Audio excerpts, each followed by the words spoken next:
किशनपुर गांव में सुधा नाम की एक औरत रहती थी। उसकी 2 सौतेली बेटियां थीं, मधु और रानी। दोनों बहनें बहुत ही होशियार और समझदार थीं, लेकिन सौतेली होने के कारण वो सुधा को फूटी आंख नहीं सुहाती थी। सुधा उनके हर एक काम में रोक टोक किया करती थी। एक दिन सुबह सुबह मधु और रानी स्कूल जाने के लिए तैयार हो रही थीं। तभी सुधा जोर से चिल्लाकर बोलती है, कहाँ जा रही हो तुम दोनों? काम क्या तुम्हारा बाप आकर करेगा? आप पिताजी के लिए ऐसा क्यों बोलती हैं माँ? वो बेचारे तो इस दुनिया में भी नहीं है। माँ, सारा काम कर दिया है, तभी हम स्कूल जा रहे हैं। हा, बड़ी आई स्कूल जाने वाली। स्कूल जाकर कौन सा कलेक्टर बन जाओगी? पहले खाना बना, फिर जहाँ जाकर मरना है मर। माँ, तब तो हमें स्कूल जाने में देर हो जाएगी। उसकी बात सुनकर सुधा मधु को एक थप्पड़ मारती है। तुझे सुनाई कम पड़ता है क्या? जो कहा है वो कर, नहीं तो तुम दोनों का स्कूल जाना भी बंद करवा दूंगी। दोनों बहनों के लिए पढ़ाई बहुत ही अहमियत रखती थी, क्योंकि वो जानती थी कि पढ़ लिख कर ही जीवन बदला जा सकता है। इसलिए उन्होंने सुधा की बात मानी, फिर स्कूल गईं। ये अलग बात है कि देर से स्कूल पहुंचने के कारण मास्टर जी से उन्हें थोड़ी डांट भी पड़ी। पढ़ाई खत्म करके जब वे दोनों स्कूल से लौटी, वो दोनों अभी सांस भी नहीं ले पाई थी कि फिर से सुधा ने पूरे घर के बर्तन और कपड़े उनके सामने डाल दिए। कर लिया ना पूरे दिन स्कूल में टाइम पास? चलो अब दोनों काम पर लग जाओ। जी माँ। देखो, माँ कहकर मुझे मत बुलाया करो, मैं तुम्हारी माँ नहीं हूँ। और हाँ, ये काम खत्म हो जाए तो रात का खाना भी बना लेना। पूरे दिन की थकी हारी दोनों बहनें काम में लग गईं। काम खत्म करके वो दोनों खाना खाने बैठती ही हैं कि तभी उनका सौतेला भाई गुड्डू उनको परेशान करने लगता है और उनको खाना नहीं खाने देता। पहले तो वो उसे समझाती हैं, लेकिन वो नहीं मानता। तब रानी गुस्से में गुड्डू को एक थप्पड़ मार देती है। गुड्डू जोर जोर से रोने लगता है। गुड्डू की आवाज सुनकर सुधा भागते हुए आती है। क्या हुआ गुड्डू, तू रो क्यों रहा है? माँ, रानी दीदी ने मुझे थप्पड़ मारा। ये सुनकर सुधा गुस्से से भर जाती है और वो रानी के बालों को पकड़कर खींचती हुई बोलती है, तूने मेरे बच्चे को हाथ कैसे लगाया? मुफ्तखोर, मैं तेरे दोनों हाथ ही तोड़ दूंगी, चल मेरे साथ। तभी मधु रानी का बचाव करती है और कहती है, माँ, रानी की कोई गलती नहीं है। गुड्डू हमें बार बार परेशान कर रहा था, वो हमें खाना नहीं खाने दे रहा था, इसलिए रानी ने उसे थप्पड़ मार दिया। बड़ी आई मधु की वकील बनने। अच्छा, एक दिन रानी खाना नहीं खाती तो क्या भूखे मर जाती? चल अब इसे मैं बताती हूँ। 2 दिन तक कमरे में भूखे प्यासे बंद रहेगी, तब इसकी अक्ल ठिकाने आएगी। सुधा रानी को कमरे में बंद कर देती है और बाहर आ जाती है। रानी बेचारी भूखी प्यासी कमरे में बंद रहती है।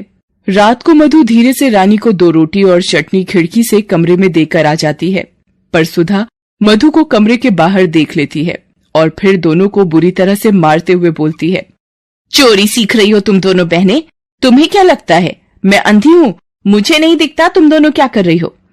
पता नहीं वो कौन सी घड़ी थी जब इनका बाप इन दोनों मनहूसों को मेरे मत्थे मढ़कर चला गया। धीरे धीरे समय बीतता जाता है। तीनों बड़े हो जाते हैं। जहाँ एक ओर मधु और रानी पढ़ाई में बहुत अच्छा कर रहे होते हैं, वहीं दूसरी ओर गुड्डू का मन पढ़ाई से कोसों दूर रहता है। एक दिन की बात है, गुड्डू कहीं बाहर से आता है और सुधा से जोर से चिल्लाते हुए बोलता है, माँ, मुझे एक नया फोन चाहिए। मेरे सारे दोस्तों के पास नया मोबाइल है, मुझे भी चाहिए। नया फोन? कहाँ से लाऊं मैं नया फोन? अभी मेरे पास बिल्कुल भी पैसे नहीं है। वो सब मैं नहीं जानता, मुझे नया फोन चाहिए तो चाहिए। गुड्डू की जिद को देखते हुए सुधा रानी को आवाज देती है। रानी रसोई में खाना बना रही थी। सुधा की आवाज सुनकर वो आती है। रानी सुन, कल जो तुम दोनों बहनों को स्कॉलरशिप के पैसे मिले हैं ना, वो मुझे ला कर दे। स्कॉलरशिप के पैसे? लेकिन क्यों माँ? गुड्डू को नया फोन दिलवाना है। पर माँ, वो तो हम दोनों की पढ़ाई के पैसे हैं। सबसे पहले तो तू मुझे माँ कहना बंद कर। अगर मैं तेरी सगी माँ होती, गुड्डू तेरा सगा भाई होता, तो क्या तब भी तो इस तरह से इनकार करती? सच ही कहा है, सौतेला सौतेला ही रहता है। सुधा की बात सुनकर रानी भावुक हो जाती है और सारे पैसे गुड्डू को दे देती है। लेकिन गुड्डू के शौक उस फोन पर खत्म नहीं होते। थोड़े दिनों बाद ही वो फिर से सुधा के पास आता है और बोलता है, माँ, मुझे नई बाइक लेनी है। मैं गरीबों की तरह बस में धक्के खाकर कॉलेज नहीं जा सकता। मेरे सारे दोस्त बाइक से कॉलेज आते हैं। अरे बाइक कोई 2 पैसे की चीज तो नहीं है ना कि मांगा और हाजिर हो गया। 40-50 हजार रुपए लगते हैं उसमें। मेरे पास कहाँ है इतने पैसे? मुझे तो लगता है कि रानी और मधु की तरह मैं भी तुम्हारा सौतेला बेटा ही हूँ, नहीं तो क्या तुम अपने बच्चे के लिए इस तरह से इनकार करती? ये कहकर गुड्डू गुस्से में पैर पटकता हुआ घर से बाहर चला जाता है। उसके जाने के बाद ठीक ही तो कहता है गुड्डू, एक ही तो बेटा है मेरा, उसके लिए मैं एक बाइक भी नहीं ले सकती। मैं कल ही उसे बाइक दिला दूंगी, लेकिन उसके लिए मुझे जयंती लाल से फिर से उधार लेना पड़ेगा। उसके बाद सुधा रानी को बुलाकर कहती है कि वो जयंती लाल से मिलकर आती है, तब तक तुम दोनों बहनें खाना बनाकर रखना। उसके जाने के बाद दोनों बहनें बातें करती हैं। मुझे तो बहुत चिंता हो रही है, माँ जयंती काका से कर्जा लेने वाली है, वो भी गुड्डू की बाइक के लिए। चिंता तो मुझे भी बहुत हो रही है, माँ का पहले का कर्ज ही नहीं उतरा और अब ऊपर से और कर्ज ले रही हैं। अगले दिन ही गुड्डू की नई बाइक आ गई। गुड्डू अब अपनी माँ की कमजोरी समझ गया था। वो जानता था कि उसकी माँ उसे बहुत प्यार करती है, वो उसकी मांग किसी न किसी तरह पूरा करेगी ही। लेकिन उसकी हर दिन की नई नई मांग ने सुधा को गले तक कर्ज में डुबो दिया था। अब तो उसे भी चिंता होने लगी थी कि इतने सारे पैसे वो अब कैसे चुकाएगी। एक दिन की बात है, शाम का समय था, गुड्डू घर पर नहीं था। तभी सुधा के दरवाजे पर किसी की दस्तक हुई। सुधा ने दरवाजा खोला तो देखा कि जयंती लाल अपने 2-3 लोगों के साथ उसके दरवाजे पर खड़ा है। कौन सी तारीख है आज?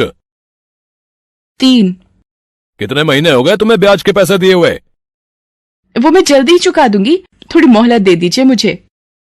अरे कितना मोहलत दे दूं तुझे? अब जब तेरे मरने का दिन आएगा तब मेरे पैसे वापस करेगी क्या? जयंती लाल के मुंह से अपनी माँ के लिए ऐसी बातें सुन दोनों बहनों का पारा चढ़ गया। काका, आप हमारी माँ से ऐसे बात नहीं कर सकते। अरे तुझे बाहर किसने आने को कहा? तू अंदर जा। नहीं माँ, मैं अंदर नहीं जाऊंगी। देख रानी, मैं फ्री में पैसे बांटने का काम नहीं करता। तेरी माँ ने मुझसे कर्ज लिया है, वही मांग रहा हूं। कर्ज लिया है इसका क्या मतलब कि हम आपके गुलाम हो गए? आपका जो मन में आएगा वो कहेंगे हमें। काका, हम आपके सारे पैसे धीरे धीरे करके लौटा देंगे, हमें थोड़ी और मोहलत दे दीजिए।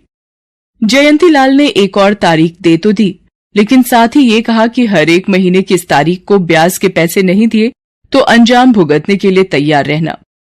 दूसरी ओर गुड्डू को जब ये सारी बातें पता लगी तो वो उल्टा सुधा पर ही चिल्लाने लगा। अरे क्या जरूरत थी तुम्हें इतने पैसा उधार लेने की? एक तो मैं हूं जो कटौती में अपना जीवन काट रहा हूं, एक एक चीज के लिए तरसता हूं, और एक तुम हो जो लाखों का कर्जा माथे पर लेके बैठी हो। अरे तुम तो आज ही कल मर जाओगी, फिर ये सारा कर्जा मेरे माथे पर छोड़कर जाओगी तुम। कहां से चुकाऊंगा मैं ये सारा पैसा? गुड्डू की बात सुनकर सुधा की आंखें भर आई। जिस बेटे के लिए उसने इतना सब किया वही बेटा आज उसे भला बुरा कह रहा है। वो ये सदमा बर्दाश्त नहीं कर पाई और उसे गुड्डू के सामने ही हार्ट अटैक आ गया। लेकिन गुड्डू माँ की परवाह किए बिना अपनी बाइक से घूमने निकल गया। मधु और रानी अपनी माँ को लेकर अस्पताल आईं। कुछ दिन अस्पताल में रहने के बाद सुधा की छुट्टी हो गई। वो तो भला हो दोनों बहनों के स्कॉलरशिप के पैसे और उन दोनों के हाथ की अंगूठी का, जिसे बेचकर उन्होंने अस्पताल का सारा खर्च उठाया। उन दिनों दोनों बहनों ने अपनी माँ की खूब सेवा की, लेकिन गुड्डू एक दिन भी अस्पताल नहीं आया। सुधा की आंखें उसे खोजती रहीं, लेकिन वो तो अपनी ही दुनिया में मस्त था। सुधा के घर पहुंचने के बाद, माँ तुम यहां बैठो, मैं तुम्हारे लिए एक गिलास पानी लेकर आ रही हूं। मेरी बच्चियों, तुम दोनों मुझे माफ कर दो। मैंने तुम लोगों के साथ हमेशा सौतेला व्यवहार किया, लेकिन तुम दोनों मुझे अपना मानती रही। अगर तुम दोनों आज ना होती तो शायद मैं भी नहीं होती। ऐसा मत कहो माँ। वो अभी ये बातें कर ही रहे थे कि रानी के चीखने की आवाज आई। सुधा और मधु अंदर गए तो देखा कि गुड्डू माँ के बक्से का ताला तोड़ रहा था, जिसमें माँ के कुछ पुराने गहने रखे थे। सुधा ने ये देखा तो उसे एक थप्पड़ खींचकर मारा। मार क्यों रही है मुझे? तेरे मरने के बाद तो ये मेरा ही है, चल मुझे दे। ये कहकर उसने सुधा को धक्का दे दिया। रेखा और मधु ने ये देखा तो खींचकर उसे भी थप्पड़ मार दिया। माँ को धक्का दिया तूने? तेरी इतनी हिम्मत कैसे हो गई? उसकी हिम्मत मैंने ही बढ़ाई है बेटी। उसकी हर जायज नाजायज मांग को पूरा कर, लेकिन अब नहीं। निकल, अभी निकल तू यहां से। आज से मेरा कोई बेटा नहीं, मेरी सिर्फ 2 बेटियां हैं, 2 बेटियां। ठीक है, जा रहा हूं। मुझे भी नहीं रहना तुम भिखारियों के पास। सुधा ने गुड्डू को घर से निकाल दिया। तमाम उम्र जिसने जिन बेटियों को पराया समझा, वही उनकी अपनी निकली। रेखा और रानी ने काम कर धीरे धीरे माँ का सारा कर्ज उतार दिया। हेलो दोस्तों, कैसे हैं आप सब? हमारी कहानियाँ देखने के लिए हमारे चैनल को सब्सक्राइब कीजिए और हाँ, बेल आइकॉन पर क्लिक करना मत भूलिएगा।